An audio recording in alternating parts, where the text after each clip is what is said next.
자, 여러분 안녕하십니까? 지금 시간은 강의 시간이라기보다는 그 유튜브를 통해서 전 세계로 실시간으로 방출되고 있습니다. 조사해 보니까 우리 방송을 듣는 그 국적인들을 보니까 한국이 물론 많죠. 일본, 미국, 오스트레일리아, 프랑스 등에서 우리 김갑수 TV를 시청하고 있기 때문에 제가 지금 전 세계라고 했던 겁니다. 제가 전 세계라고 하니까 저기 이진아 선생님이 씩 웃는 것이 이제 보였어요. 이 시간은 강의라기보다는 우리가 대화적인 이 논의를 하는 시간으로 삼도록 하겠습니다. 그러니까 여러분들이 전 세계의 이 시청자들을 대신해서 질문들을 하시고 제가 말하는 중간이라도 이 가로채 가지고 영어로 얘기해가지고 인터셉트 해가지고 질문해도 좋습니다. 그러니까 오늘 논의의 주제는 제가 이렇게 정했습니다. 고립무원.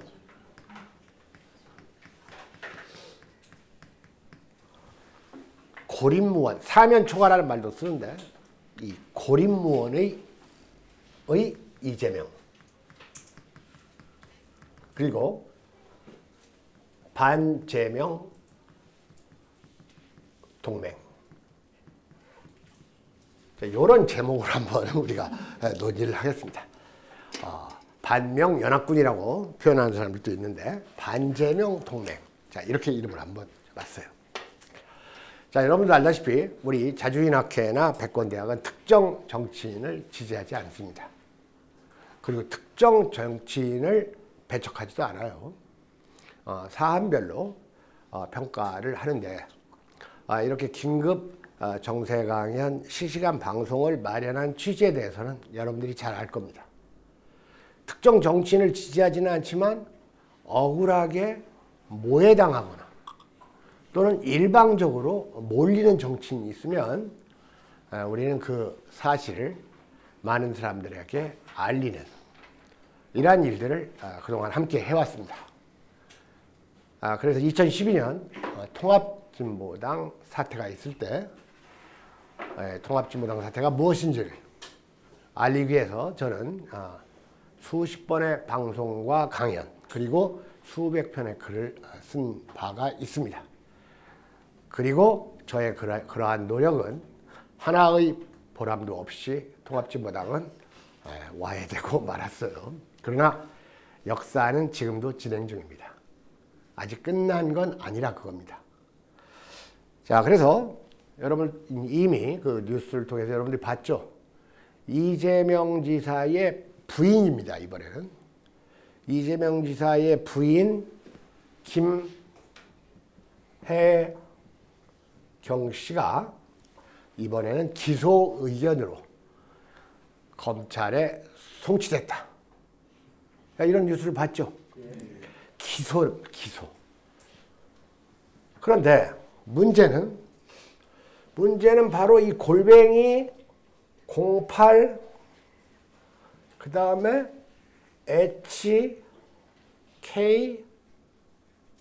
KIM이죠. 이런 그 트위터 아이디 여기에서 비롯된 거예요. 자, 이런 트위터 아이디로 노무현 대통령 그리고 문재인 후보 그 밖에 이 전해철 의원 등에 대해서 아주 일베 스타일의 무지하고 천박한 비방의 글이 계속 올라왔었죠.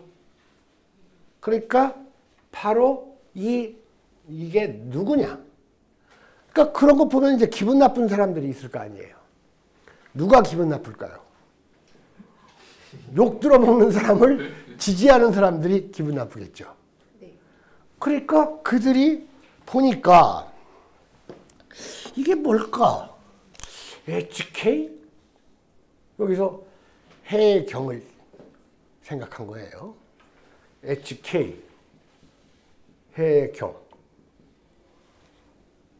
그래서 김이란 말입니다. 그러니까 이제 이렇게 짐작이 나름대로 한 거예요. 그러니까 바로 이런 아이디를 쓴 사람을 이름을 해경궁 송씨라고 해경궁 김씨라고 이름을 붙인 거예요. 그러니까 이 이름은 정식 명칭이 아니라 친문 친노 지지자들이 붙인 거예요. 그건 정식 명칭이 아닙니다. 해경궁 김씨다. 근데 여러분들 그 해경궁 하면 역사적인 인물이죠? 네. 누구죠? 사도세자의 부인이죠? 사도세자의 부인 쓴 거 글 알죠?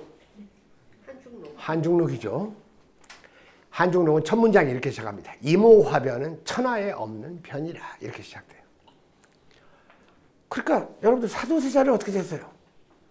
왕이 데려다가 죽었죠?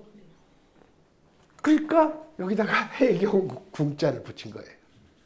그러니까 이 사람의 남편은 왕이 되려다가 죽기를 바라는 마음이 여기에 조금 포함되어 있다고까지 확장해서 얘기할 수 있는 거예요.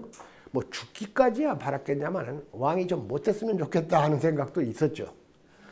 바로 이러한 아이디에 대해서 7개월 전에 전해철 의원이 수사를 의뢰합니다.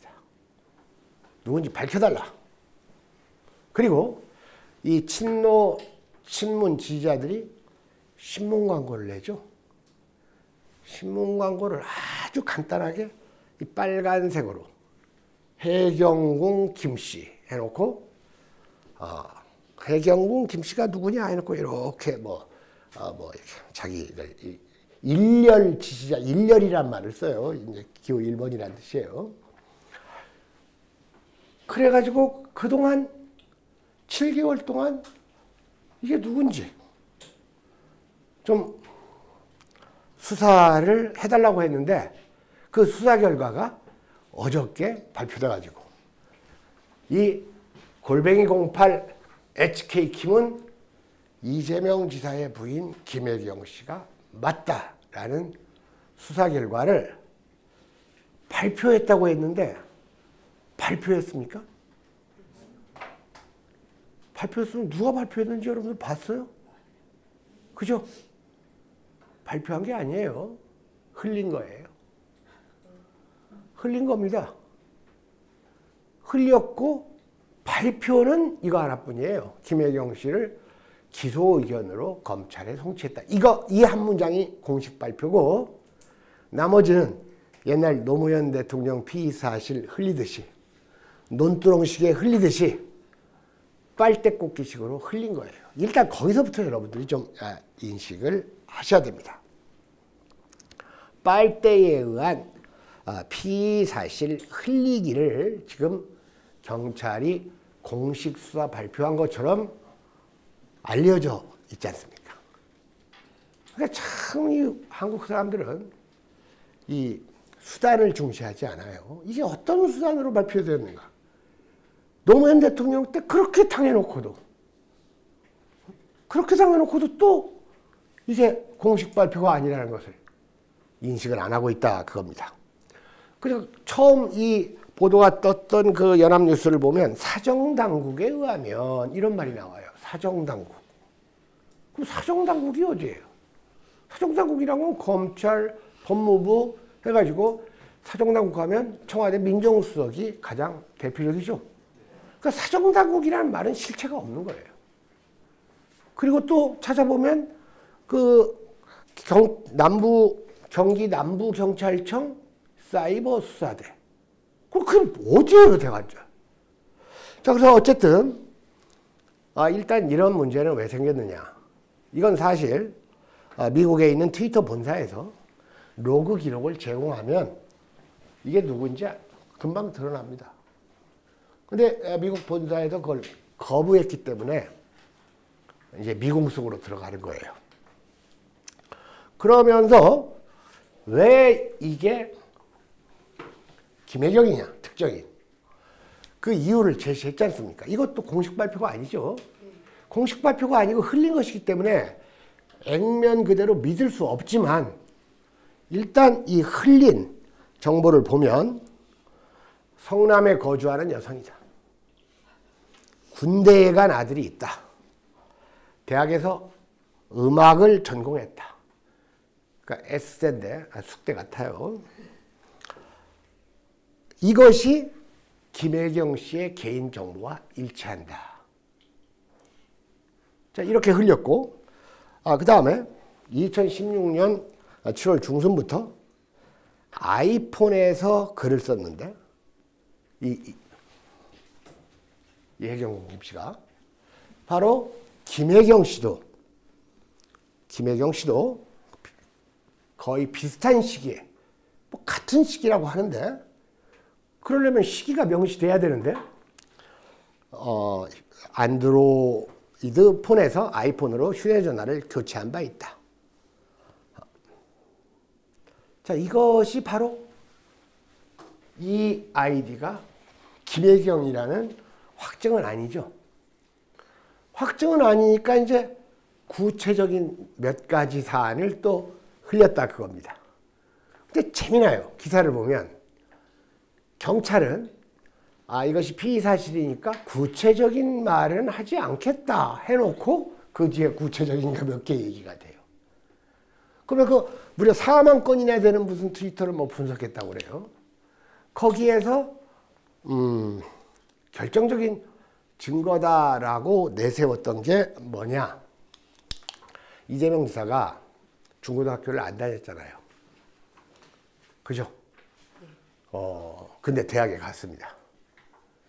검정고시로 갔겠죠.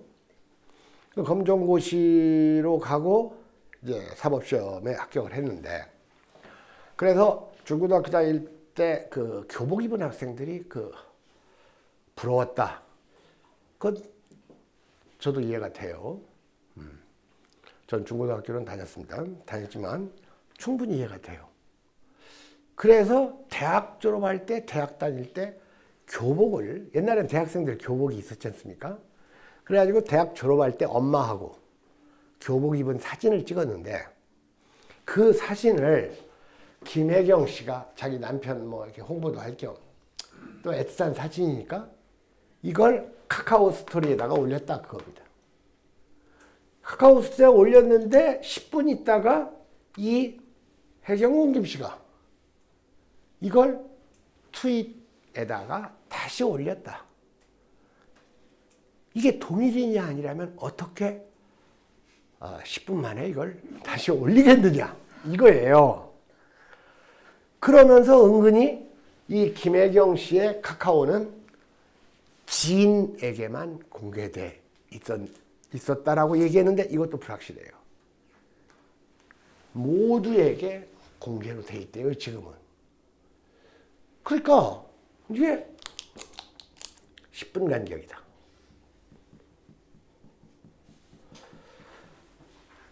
자, 그런데 통상 검찰은 기소 의견으로 송치해라.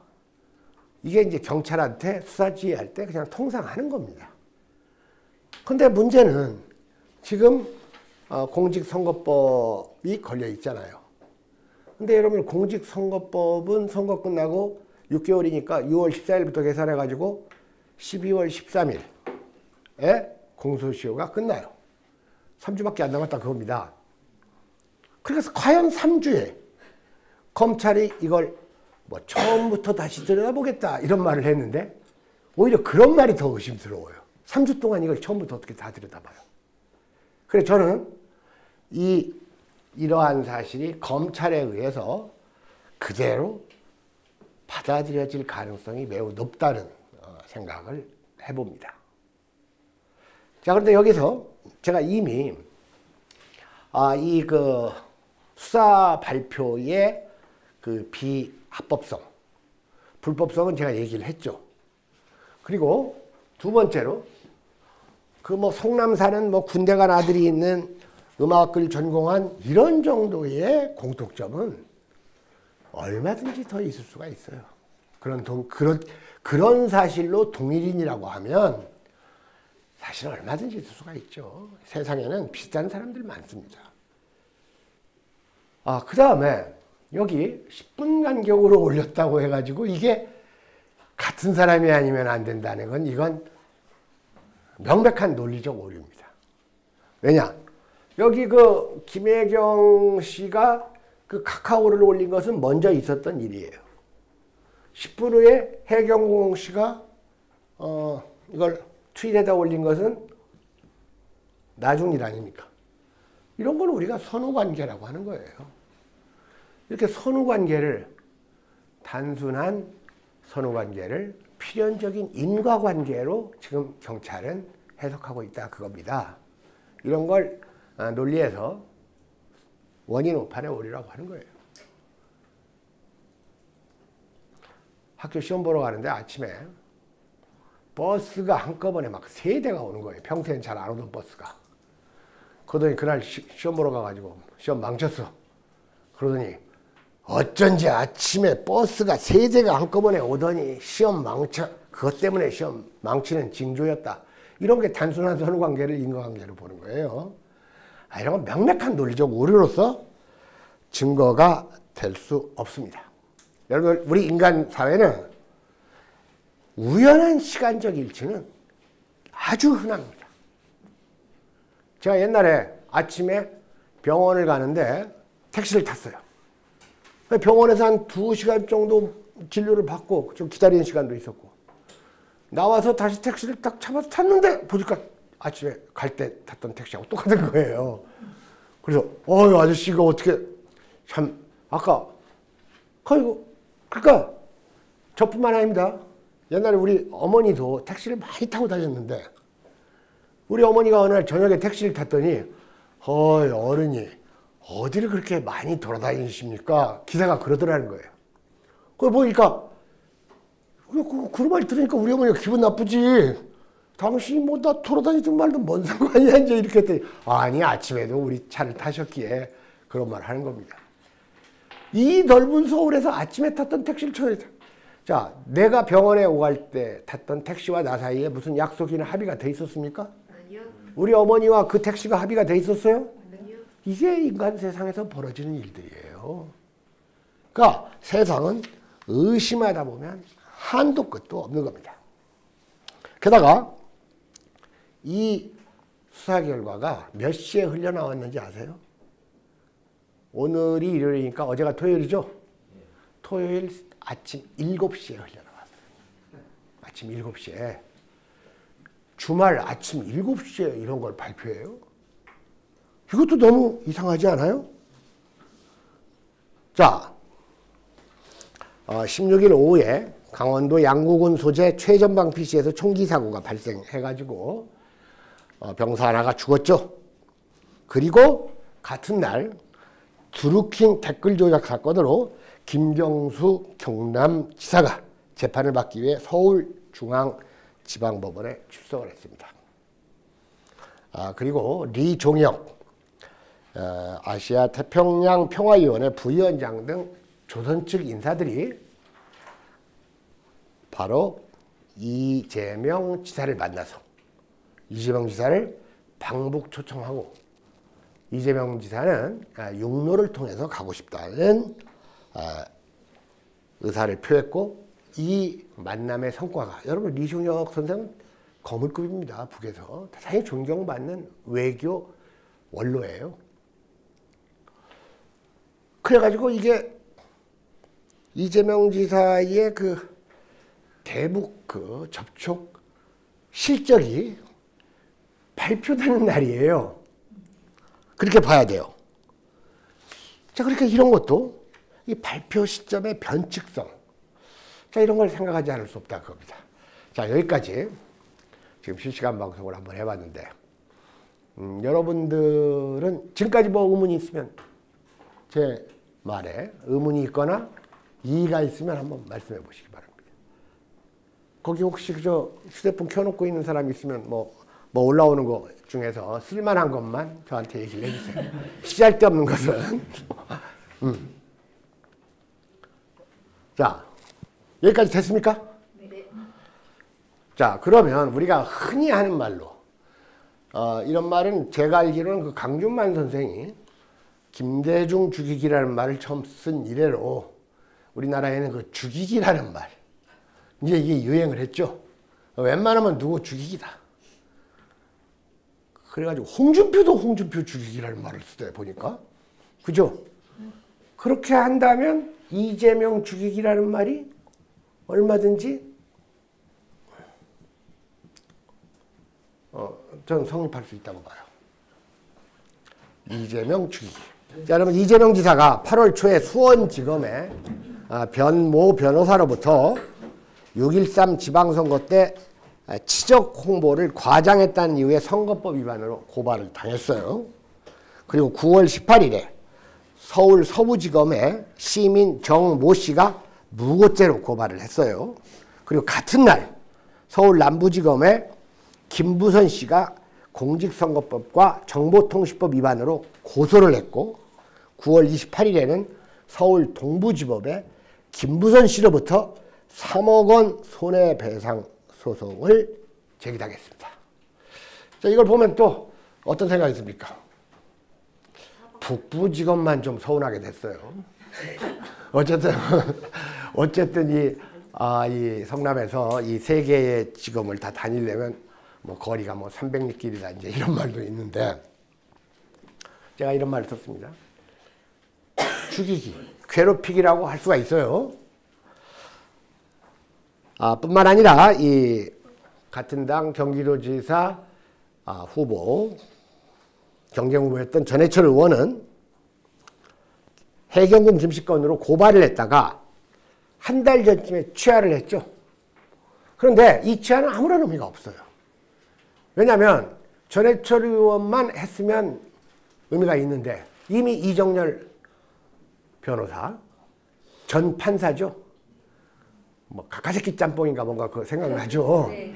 그거 했다가 또 뭐 징계당해가지고 변호사도 안 되다가 최근 들어서 변호사가 복구된 걸로 제가 알아요. 그런데다가 이 신문 지지자들 한 3,000명 정도가 같이 고발을 해놓은 상태거든요. 그러니까 전해철 의원은 빠져도 수사는 계속돼요. 이걸 가지고 이제 그 이정열은 그 이재명 지사가 고발을 취하해달 것을 요청했다. 이렇게 얘기를 하니까 이재명 지사가 요청한 게 아니라 당의 화합을 위해서 충고했다. 이렇게 말을 바꾸는 그런 또 신경전도 있었어요. 자, 자택과 신체 압수수색이 이루어진 거 알죠? 여러분, 압수수색만 수십 번이 이루어졌어요, 지금까지. 수십 번입니다. 그 다음에 이 지사의 부인 김혜경 씨가 분당경찰서에 2번 출두를 했죠. 여러분, 이재명 지사의 신체 압수수색도 몇 시에 했는 줄 아세요? 7시에 했어요, 7시. 아침 7시. 수사 흘린 것도 아침 7시라고 그랬죠? 네.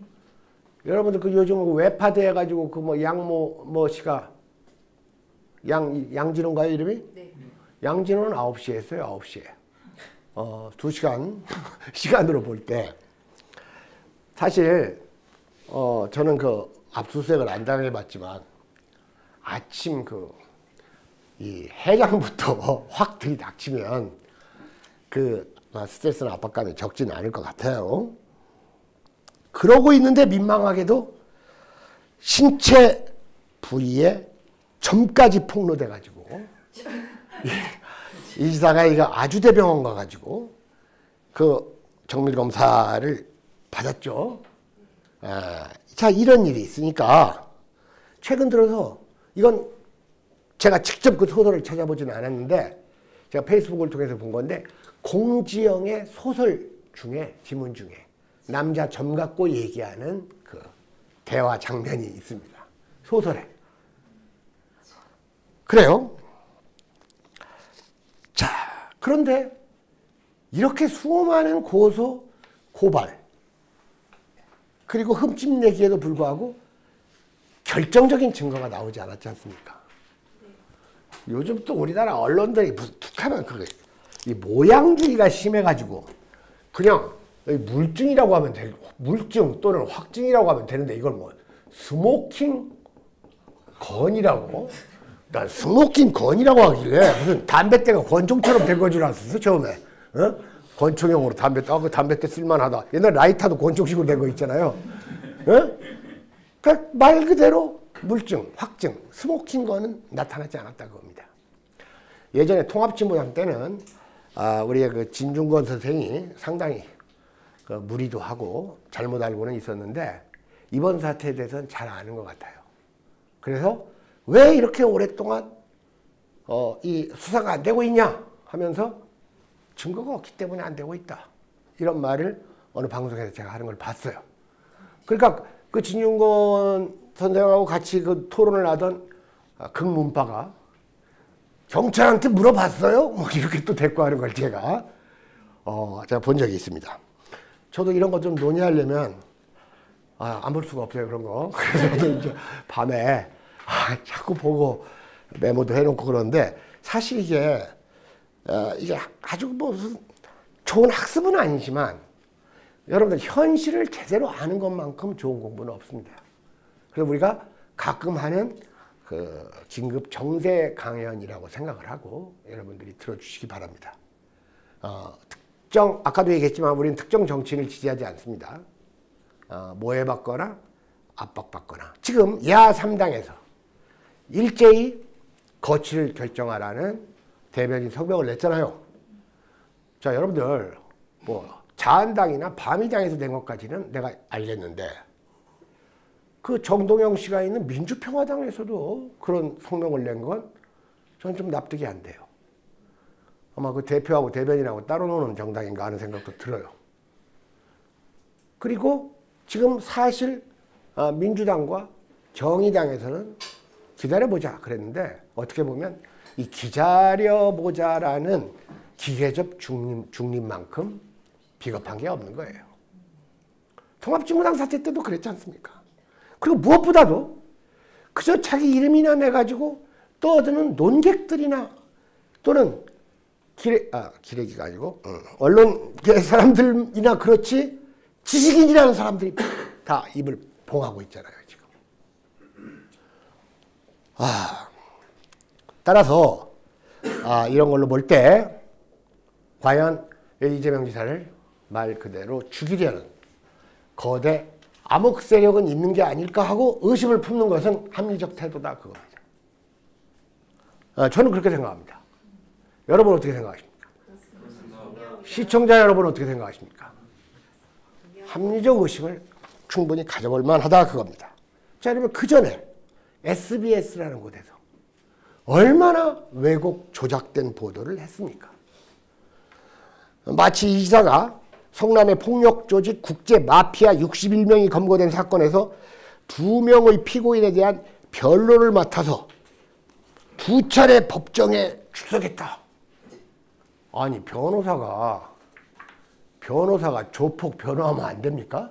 조폭일수록 변호를 해야 되는 거예요. 그 말인지 알겠죠? 네. 여러분 문재인 변호사는 아주 흉악범도 변호를 했어요. 조폭보다는 흉악범 변호하는 것이 더 의미 있는지 몰라요. 조폭이나 흉악범은 변호 안 받아요? 못 받아야 돼요? 그런 사람들 변호하려고 변호사가 있는 거예요. 아시겠죠? 네. 그런 사람들을 변호하는 것은 더 뜻깊은 일이에요. 그리고 변호사도 먹고 살아야지. 그런 걸 가지고 무슨 조폭하고 한패나 된 거죠. 그러니까 여러분들이 미워하는 정치인 있더라도 누구를 변호했다. 그래서 나쁜 놈이다. 그런 바보 같은 말들 하지 마세요. 변호사가 변호하는 게 직업이지. 변호사 보도로 변호했다고 비판하는 것은 김갑수한테 책 팔아먹는다고 비판하는 거랑 똑같은 거예요. 제과점 사장한테 빵 장수한다고 비판하는 거 뭐가 달라. 그렇죠. 자, 그리고 그때 또 하는 말이 인권 변호사가 조폭을 변호해. 인권 변호사는 돈 없이 삽니까? 오히려 인권 변호 제대로 하려면 다른 데서 돈 좀 벌어야지 할 거 아닙니까? 말도 안 되는 기사를 쓴다 그겁니다. 그 다음에 이재명 변호사가 무슨 이 조폭들 걔들하고 걔들한테 이거 스폰 받고 인증샷을 했잖아요. 그게 조폭인 줄 알면 인증샷을 했겠습니까? 바로 여기에서 우리가 이걸 알 수가 있어요. 이 이니셜대로 김혜경이라면 이런 이니셜을 썼겠느냐 그겁니다. 아시겠습니까? 여기에서 진짜 큰 이치가 있어요, 상식이. 아, 김혜경이 HK 김이라고 쓰고 노무현 욕하고 문재인 욕하고 전해철 욕하고 무슨 전해철 똥대 따느니 뭐 어쨌다가 아주 일배성의 그 글을 올리겠느냐 그겁니다. 그러려면 이렇게 하겠어요? 나는 이게 가장 상식적인 판단이라고 봐요. 아니 이게 김혜경이라면 혜경 김하고 올리겠느냐고. 그러면 이게 왜 그러냐. 이게 이제 그 이 지사 얘기로는 뭐 이렇게 뭐 선거 캠프에서 뭐 공유했던 아이디다 뭐다 어쩐데 거기까지 내가 확실히 모르겠어요. 그리고 최근에 무슨 한겨레에서는 이게 뭐 그 50대 운전기사다. 전 운전기사다. 아, 이런 것도 있고 그 전 운전기사가 자기가 그걸 한 것 같다라는 말도 했는데 수사 과정에서 또 그걸 뭐 뒤집었다고 이런 말도 하고 있습니다. 자, 그러면 결국은 이러한 이재명을 죽이는 그 거대 세력이 있다면 그 사람들이 누구냐를 따질 때 우리가 귀납적으로 따질 수밖에 없어요. 구체적으로 이재명을 흠집내고 이재명을 비하하고 이재명을 근거 없이 욕한 사람들, 이런 사람들을 찾을 수밖에 없어요. 물론 최일선을 담당한 건 분당 경찰서지만, 자 그러면 제가 아까 오늘 우리가 논의의 제목을 뭐라고 했어요? 고립무원의 이재명과 반재명 동맹이다 했죠? 바로 이 반재명 동맹의 면면을 한번 알아볼 필요는 있습니다. 여러분들 2010년으로 거슬러 올라갑니다. 2010년 11월 달에 딴지일보 김어준이 한겨레 신문 지면을 통해서 김부선과 인터뷰를 합니다. 저는 거기서부터 잘못되기 시작했다고 봐요. 김어준이 정상적인 언론이라면 영화 관련이 아니고서는 김부선을 인터뷰해서는 안 되는 거예요. 아시겠습니까? 이건 그 안희정 지사의 어떤 미투건으로 북에서 특사가 온 날 손석희 씨가 20분이나 김지은 씨를 파격적으로 인터뷰한 것, 이런 것들이 다 변칙적이고 이게 정상이 아니라는 걸 여러분들이 좀 인식을 하셔야 됩니다. 바로 거기서부터 김부선이 문제가 되기 시작했어요. 그러니까 이재명 지사와 관련된 이 성적 스캔들은 거기서 최초로 발설된 거예요. 그래서 뭐 변호사 출신의 피부가 깨끗한 정치인과 데이트를 즐겼다. 아, 남자 얼굴이 뭐 달걀 껍질 벗겨놓은 것 같지만 하면 그게 피부가 깨끗합니까? 그리고 알고 보니 유부남이었고 헤어지면서 정치하지 않겠다는 약속을 받았는데 지방선거에 출마해 당선했다. 원래 이재명 지사가 성남시장에 성남시장 한번 나왔다가 떨어지고 국회의원 한번 나왔다가 떨어지고 그 다음에 성남시장 된 거예요. 그러니까 나름대로 정치 권력 가오도 있어요.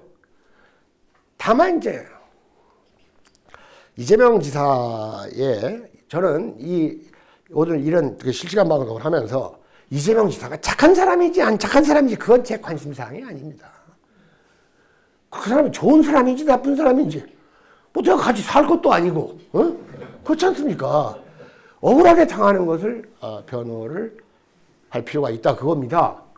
그리고 이재명은 지금 우리나라에서 가장 큰 지자체의 단체장이고 언제나 지금 문재인 대통령 당선 이후부터 2년 가까이 언제나 10%대의 지지율이 나오고 있는 가장 견고성이 있는 유력 주자입니다.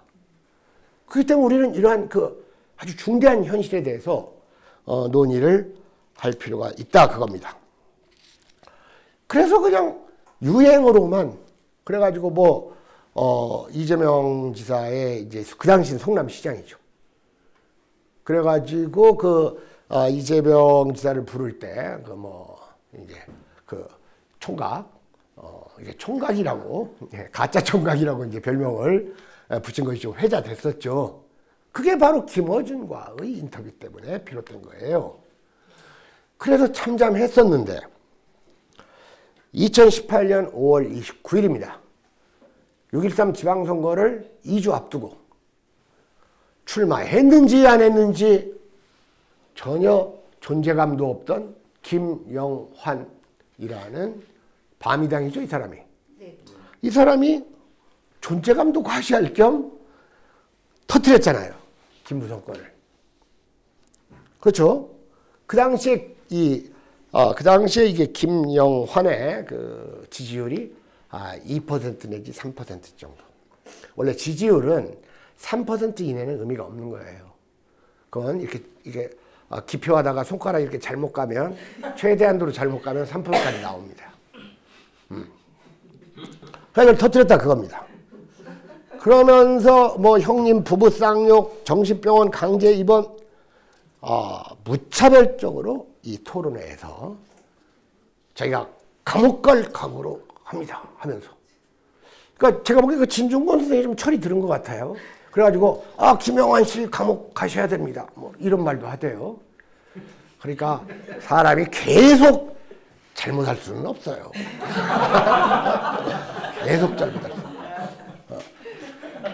자, 여러분들 한 2주 전쯤에 서울대학교 김윤식 교수가 들어가셨죠?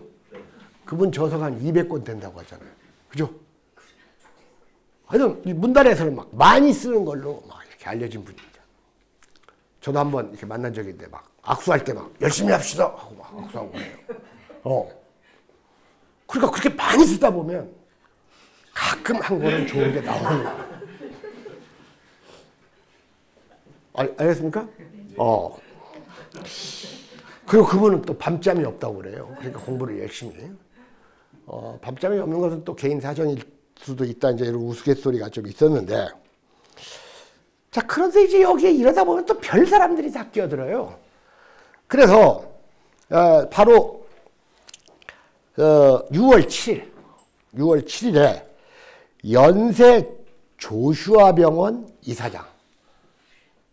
이사장이 자기는 지금까지 이재명을 지지했는데 이재명 지지를 포기한다, 이런 말을 하면서 그 근거로 자기가 존경하는 작가 공지영의 말을 믿었기 때문이다 해가지고, 이제 공지영, 이거 뭐 공지영한테 무슨 이거 호감 표시하는 것도 아니고 뭐가 아니고 하여튼 이상한 사람들이 많아요. 그러니까 이제 그러면서 말 그대로 이 의사의 발언은 이재명이 김무선과 잠자리를 함께 했다. 이러다 보니까 또 무슨 호주제 폐지하고 막 제사 비난하는 그 고은광순이라는 그 여자 있지 않습니까? 여자분. 난 일단 그 성에다가 아버지 성, 엄마 성 다 붙이는 건 무조건 반대합니다. 왜냐하면 그 다음은 또 어떻게 할 거예요? 그 다음은 무슨 말인지 알겠어요? 하나를 선택하게 해야죠. 그렇게 하고 싶으면, 뭐 아버지만 하기 싫으면. 이 사람이 또 글을 올려가지고 김무선이 남방열사로 활동할 때 이재명과 연애담을 뭐 귀가 아프도록 들었다. 그게 들은 거하고, 여러분 남자들도 그러지만 여자들도 연애담을 허구로 만들어내는 사람들 많아요. 아시겠죠? 그리고 특히 자기보다 약간 못생긴 여자 앞에서 유명한 남자하고 결혼했다는 얘기들 하는 이상한 여자들 많습니다. 그런 거 좀 뭐가 좀 심각하게 뭐가 결여돼 있었다고 봐야 되는데, 그걸 김무선한테 들었다고 해가지고 그걸 또 공표하면서 이재명이 김무선하고 무슨 연애는 한 사이처럼 얘기해서는 곤란하다 그겁니다. 그리고 정말 중요한 것은 현장을 봤어도 밖에서 얘기하면 안 되는 거예요. 남이 사적인 걸 왜 얘기해요? 아시겠습니까? 자기 일기장에다만 쓰면 돼요. 그거는 왜 남한테 얘기를 해? 여기에 이제 아까 얘기했던 가까사키 짬뽕 이정열이 그 SBS에 출연해가지고 경남지사 선거 현장에 가보니까 김경수 후보는 마음에 드는데 이재명 같은 사람을 후보로 공천한 민주당은 못 찍어주겠다라고 유권자들이 그러더라. 자, 이런 또 글을 올립니다. 이정열. 자, 정청래 있습니다. 아시죠? 네. 원래 정청래하고 정동영하고, 정동영이 아니라, 이재명하고 다 정동영 캠프에 있었어요. 그런데 지금 상황이 극문들에 의해서 정동영 캠프에 있었다는 이유로 이재명은 배타되고, 정동영 캠프에 있었지만 정청래는 받아들여지고 있잖아요. 그 이유는 어디에 있을까요?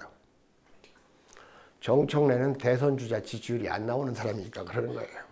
그 차이밖에 없다고 봐요, 저는. 그 다음에 이제 우리가 이재명 지사가 경선 과정에서 문재인 후보에게 날카로운 질문 같은 걸 좀 던졌죠. 그 중에 제일 날카로웠던 질문이 뭐냐면, 문 후보 주변에는 이 기득권층이 너무 많다. 그리고 왜 문 후보는 말을 이렇게 자주 바꾸냐. 이런 말들을 했어요. 그러니까 이 문재인을 막 열정적으로 지지하는 사람의 입장에서는 이 08HK가 이 트윗에다 올린 글 중에 어벙벙 문재인 이런 말이 나오거든요. 문어벙이란 말이 나와요. 문어벙이라는 말이 나오니까 이재명 지사가 왜 말을 자주 바꾸냐 이런 말과 이제 같은 이 주제로 또 얘기될 수가 있겠죠. 그러면 정청래는 해경공 김씨 부인이든 전 운전기사든 이재명은 사과해라. 그러니까 이런 것이 거짓 딜레마의 오류예요. 부인이든 운전기사든 두 개만 딱 놓고 있는 거예요. 다른 경우도 있는데 부인 아니면 운전기사. 그러니까 사과해라. 여러분, 그 논리적 오류를 좀 익혀가지고 그 말이 왜 잘못됐는가를 말할 수 있어야 돼요. 그러면서 해경궁 김씨 계정으로 올린 글은 작성자가 누구든 강력한 수사를 해야 마땅하다. 그건 수사를 할 수가 있겠죠. 무슨 노무현 대통령을 심하게 비난을 했으니까. 그러면서 하는 말이, 한 트위터 사용자가 정청래에게 묻는다. 이재명 일베 가입은 어떻게 생각하십니까? 라는 질문을 하니까 일베 가입 매우 안 좋게 생각한다. 해경궁 김씨 누구 것인지를 떠나 매우 분노한다. 실제로 이재명 지사는 일베 가입했어요. 그리고 자기가 가입했다고 말했습니다. 일베가 어떤지 좀 탐색도 좀 하고 싶었고, 또 그분이 조금 이렇게 다른 사람들보다 유별난 행동을 많이 하는 이러한 성격인 것은 틀림없어요. 그러나 일베에 가입했건 삼배 옷을 찢어 입었건 간에 그건 누구든지 자유예요. 그런 걸 할 수가 있죠.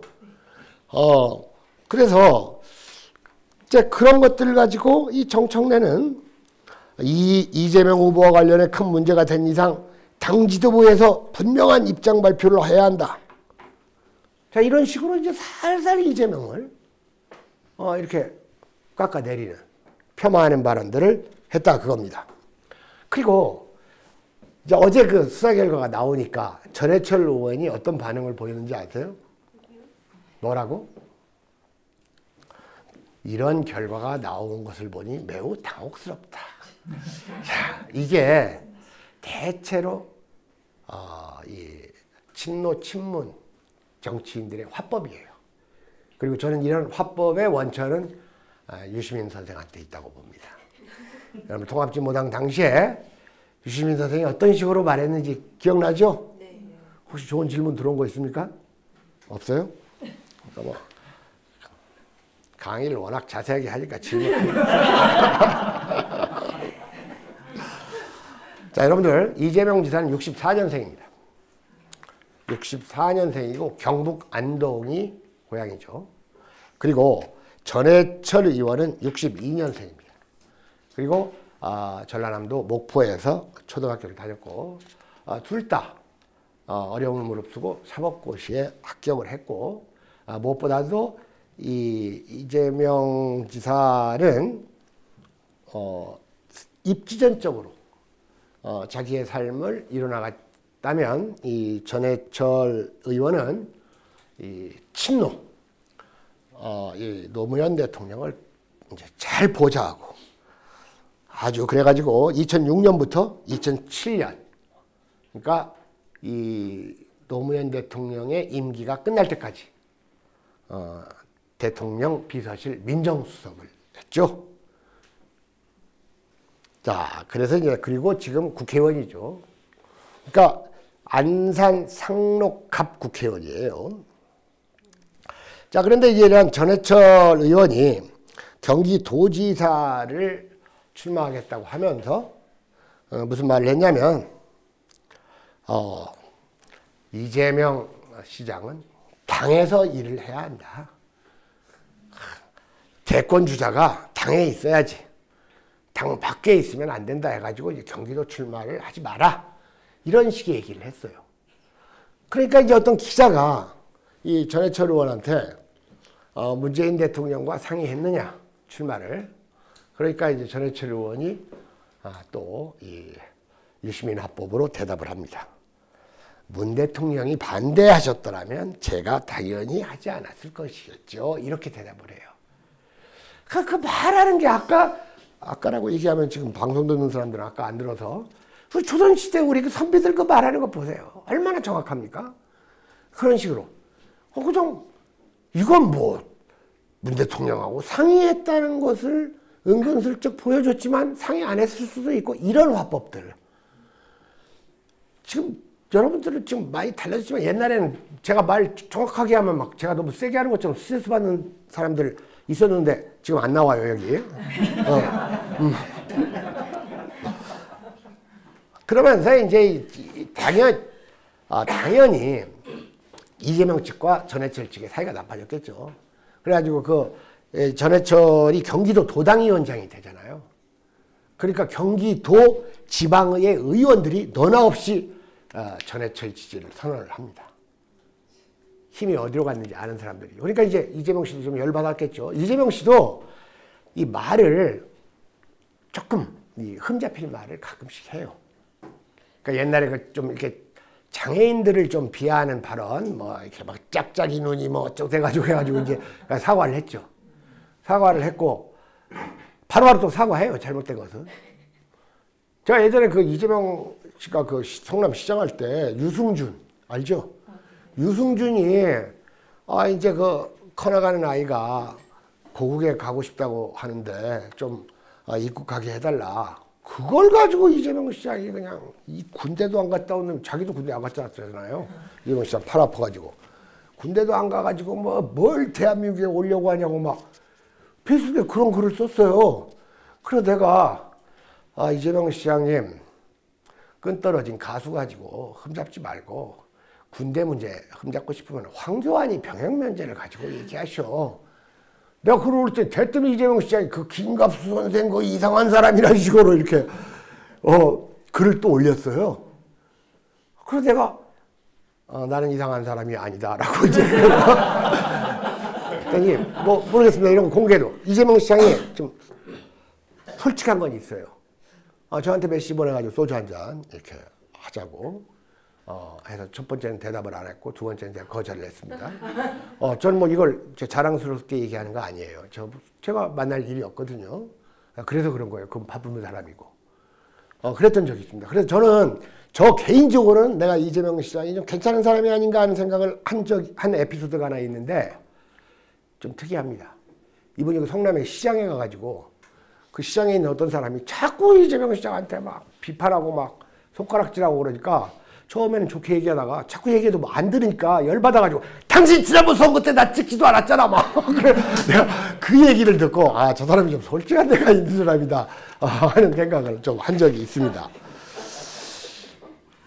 자, 그래가지고 이런 식으로 이제 시군 의원, 경기도 의원들이 막 지지를 선언하니까 몸을 뺏는다고 해서 마음까지 뺏는 건 아니지. 뭐 이런 식으로 또 반응을 했어요. 그러니까 그게 무슨 성적 비하 발언이라는 등 뭐 이제 이런 이런 것이죠. 그러니까 자꾸 이 전해철 쪽과의 갈등이 증폭됐던 것은 사실이다 그겁니다. 그런데 사실은 가장 전략적으로 이재명을 흠집낸 것은 유시민 씨입니다. 유시민은 이렇게 시간 간격으로 지속적으로 이재명 지사를 이렇게 흠집내는 발언들을 이게 살살 이게 변죽을 흘리는 발언 잘하잖아요. 근데 이제는 뻔히 다 보이잖아요. 그러면서 여러분 그 JTBC 그 썰전 아시죠? 썰전. 지금 어쨌든 그 썰전은 지금 정계를 은퇴했던 유시민하고 그 다음에 정계에 잠깐 나왔다가 문자 해고당한 그 누굽니까? 전원책하고 하던 거 아닙니까? 그러면서 이런 말을 해요. 그게 언제냐면 6월 14일 방송입니다. 선거 다음 날. 우리가 공직자에게 요구하는 건 정직성이다. 여배우가 문제 제기를 했을 때 대처하는 과정에서 이재명이라는 공직 후보자가 정직하게 또는 합리적이라고 얘기할 수 있는 방식으로 대응했는가에 그 점에 대한 의문점이 제기된 것이다. 자, 이렇게 얘기를 합니다. 그리고 다음 날 그 선거 후 무효표의 수치와 이 종류를 확인해야 한다. 그러니까 선거를 막 8장인가 뭔가 하잖아요. 그 중에서 경기도지사, 도지사 뽑는 그 투표용지를 보면 아마도 무효표가 많이 나왔을 것이다. 무효표가 많으면 일종의 불만 표시다. 이것을 잘 헤아려 봐야 한다. 이재명 당선인은 당선은 됐지만 데미지를 입었다. 치명상은 아니지만 정치적으로 굉장한 중상을 입었다. 굉장한 중상하고 치명상하고 뭐가 달라요, 이거. 실제로 그 열받은 사람들이 그 경기도지사 무효표 계산했어요. 계산해가지고 발표했습니다. 그러니까 지난번 경기도지사 선거보다 무효표가 조금 줄어드는 것으로 나타났습니다. 그 다음에 이재명 당선 소감 부적절해서 크게 실망했다 하면서 기초단체장인 성남시장에서 광역단체장인 경기도지사로 체급이 상승했는데 체급이 올리면 펀치도 세게 들어오게 돼 있다. 뭐 이런 말들이 무슨 멋진 말들인 줄 알아요. 무슨 경기도지사 선거가 무슨 권투 복싱 경기입니까? 체급이 올리면 펀치가 들어온다는 둥. 언론의 공격도 더 강해지기 마련이다. 과거보다 악랄한 펀치가 오더라도 그것을 요령껏 막아내야 했다. 그러면서도 그때 이제 그 인터뷰 하면서 막 자꾸 또 김무성 물어보니까 끄겠습니다 하고 이제 중단한 거 그거 얘기하는 거예요. 그러면서 꼭 말은 또 반대로 해요. 태도 논란은 부수적인 문제로 본다 해놓고 본인 말대로 수양이 부족하면 그럴 수 있다. 이재명이 자기가 수양이 부족하다고 말하는 거하고 유시민이 이재명 수양이 부족하면 이건 천양지차로 다른 말 아닙니까? 그런데 제가 실망한 건 당선 요인에 대해 이 당선인이 언급한 부분이다. 그러더니 조금 실망했다. 많이 실망했다. 아주 크게 실망했다. 이렇게 말을 하는 거예요. 그게 뭐냐? 문재인 대통령 지지 때문에 당선이 됐는데 그것을 당선 소감에서 얘기하지 않았다.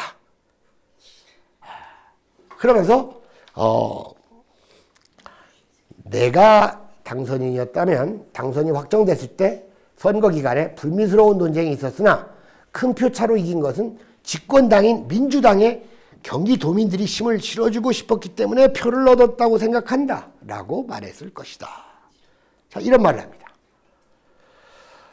그러면서 또 하루는 또 이건 중앙일보에 난 겁니다. 이 시장님은 제가 지난 1월 1일에 신년 토론하면서 감정 조절 장애 있는 거 아니냐고 물어봤잖아요.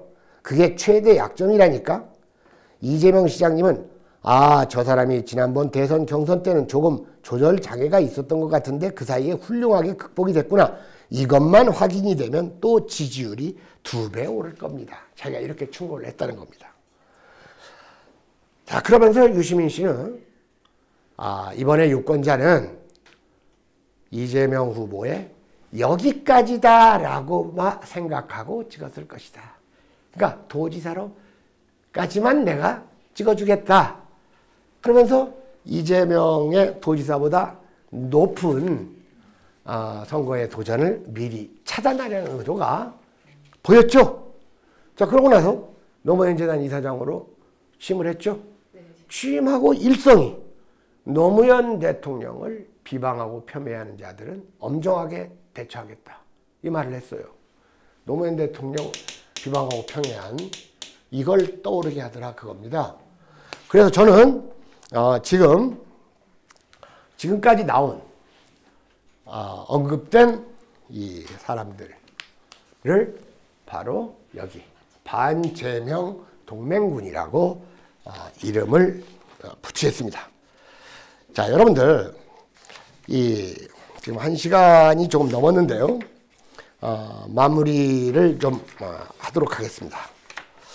자, 이번 이재명 지사의 이 기소 의견 송치는 이미 이재명 지사는 3건으로 기소 의견으로 송치가 됐어요. 그리고 이재명 지사 부인까지 지금 기소 의견으로 송치가 되니까 흔한 말로 지금 쌍기소가 떴다 그겁니다. 그러면 그 중에서 공선법, 공직자선거법이 중요해요. 이재명 지사의 경우에는 벌금 100만 원 이상이면 당선 무효됩니다. 그리고 이재명 지사 부인의 경우에는 300만 원 이상의 벌금이면 당선이 무효돼요. 자, 한번 정리를 하겠습니다. 이번 사건의 수사 결과 발표의 주체가 없다. 피의 사실을 흘리는 것은 불법이다. 물증 없는 기소 의견은 월권이다. 그리고 시차의 일치는 증거가 될 수 없다. 이건 우리의 상상 이상으로 흔히 발생한다. 수십 번의 압수수색, 아침 7시에 전격 신체 수색 등은 이건 과도한 조치고 이례적인 조치다. 존재감 없는 경쟁 후보, 여배우, 여소설가까지 동원하는 전방위적인 이 공격이 가해졌다. SBS의 공작성 보도도 아주 이례적인 것이었다. 무엇보다도 혐의 사실 모두가 그냥 넘어갈 수도 있는 사적인 것들이라 그겁니다. 저는 이런 말을 하면 거기에 동의하는 것이 될까 봐 조심스럽지만 지금 이재명 지사에게 가해지는 모든 혐의들이 그럴 리도 없겠지만 그렇다 한들 저는 정치를 하는데 저는 문제가 없다고 봐요. 저는 좀 생각을 열리면 안희정 지사도 정치해도 된다고 봐요. 저는 그렇게 생각합니다. 예. 여러분들 어떻게 생각합니까? 안희정 지사처럼 행동하지는 않겠지만 정치는 저는 해도 된다고 봅니다. 그 다음에 사실은 드루킹 시연할 때 그 참관을 한 김경숙 건에 비하면 이건 대단히 작은 일이다. 다 합쳐도. 저는 그렇게 생각합니다. 맞습니다. 그렇죠? 네. 자, 그러면 앞으로 어떻게 되느냐. 이재명 지사는 돌파책 외에 대안이 없다고 봐요. 저는. 그리고 저는 이번 사태를 집권 여당의 권력투쟁이라고 봅니다. 집권 여당은 필연적으로 분열할 수밖에 없어요. 정치 구조가 그런 거예요. 이건 조선시대도 마찬가지예요. 그러니까 동인, 서인이, 남인, 북인, 노론, 소론 이렇게 갈라지지 않습니까? 다만 그때는 역사가 좀 더디 흐르니까 시간이 걸렸지만 이제는 5년이라 그겁니다. 5년밖에 없으니까 1, 2년 지나면 권력이 분화되는 거예요. 그래서 잘 생각해 보세요. 노태우 때 김영삼 세력이 노태우 대통령일 때 김영삼하고 같은 당이었지 않습니까? 그죠? 같은 당이었나 하고 생각하는 사람인데 민주자유당, 민자당. 그때 김영삼이 권력이 당내에서 분화됐잖아요. 김영삼은 적극 대립, 정면 돌파로 성공을 거둡니다. 그 다음에 김영삼이 집권하고 있을 때 대립각을 세운 건 이회창이에요. 여러분 이회창이 김영삼 저 장충채권 앞에서 화형식 한 것도 아세요? 대선 후보가 그 당 대통령 화형식도 했어요. 그러니까 김영삼이 얼마나 또 이회창이 밉겠어요. 그러나 이회창은 대선에서 대통령은 못했지만 대권 과도에서는 성취를 했어요. 김영삼과 대립각을 세웠기 때문에. 그 다음에 김대중과 노무현의 관계는 좀 특수한 관계지만 어쨌든 김대중 대통령 집권 시에 노무현은 상당한 차별화를 시도했습니다. 그리고 김대중을 먼저 최초로 비판했던 게 노무현이에요. 그래 그 당시에 조선일보 김대중이 노무현의 김대중 비판말을 가지고 김대중을 비판했던 기사를 제가 지금 기억하고 있습니다. 그래도 노무현 성공했다 그겁니다. 이게 정상인 거예요. 권력투쟁이. 권력투쟁은 해야 되는데 뭐 해야 될 필요까지는 없지만 피할 수 없는 건데 정정당당하게 하라 그겁니다. 자, 노무현 때 정동영 보세요. 경선에서 피해놓고 끝까지 페어플레이 한다고 뭐 노무현 위해서 해주고 그 다음에 노무현 잘잘못 드러나니까 약간 저항하는 것 같지만 소극적으로 말 그대로 점잖게 소극적으로 대처했죠. 실패했지 않습니까? 자, 그 다음에 이명박 대 박근혜처럼 이명박하고 각을 세운 그러한 대선 후보가 없어요. 그때 한겨레 경향 오마이에서 그저 이명박하고 싸운다는 이유 때문에 박근혜를 하도 띄워주길래 제가 2차례에 걸쳐가지고 오마이뉴스에 글을 기고했었습니다. 이건 아니다. 김영삼이 노태우하고 싸울 때는 저는 김영삼 편을 들었어요, 물론. 그때 박근혜를 자꾸 키워주는 거예요. 그때 여러분들 저 프레시한 그 토론회에서 김어준이 그 다음에 무슨 고모씨 모여가지고 박근혜는 무슨 제클린 오나시스의 아우라가 있다는 등 뭐 그 다음에 한겨레 신문 그 성모 기자는 또 뭐 박근혜는 귀티가 난다는 등 뭐 화사한 미소에 넘어간다는 등 그런 글들 그래가지고 내가 그 사람들은 정치 평론을 하는 게 아니라 성적 담론을 하고 있다고 제가 글을 썼지 않습니까? 전략적인 사고가 없는 거예요. 그러나 박근혜는 성공했잖아요. 지금 성공했다는 뜻은 아니에요. 대선 후보하고 성공까지 했다는 겁니다. 자, 그런데 박근혜 때 김무성, 유승민 이건 뭐 나약하게 굴복했잖아요. 그러니까 둘 다 이렇게 인기가 떨어진 거예요. 성공 못한 거예요. 김무성은 무슨 박근혜하고 싸워야 될 때 저 미군 가가지고 업어주기 나오고 그랬잖아요. 그거. 그리고 유승민도 박근혜가 한 방 쏘니까 꼼짝도 못하고 그냥 이러고 있었잖아요. 그러니까 실패하는 거예요. 문재인 이 권력은 분할가 될 수밖에 없어요. 대통령제 5년 단임제에서 이 분할을 이 권력의 좋은 말로 써서 경쟁이라고 합시다. 당당하게 해야 돼요. 공개적으로. 그래서 저는 굴복 또는 타협하면 실패할 것이다. 여당 내의 야당이 돼야지 성공한다. 따라서 이재명의 선택은 김대중이 될 것이냐 통합진보당이 될 것이냐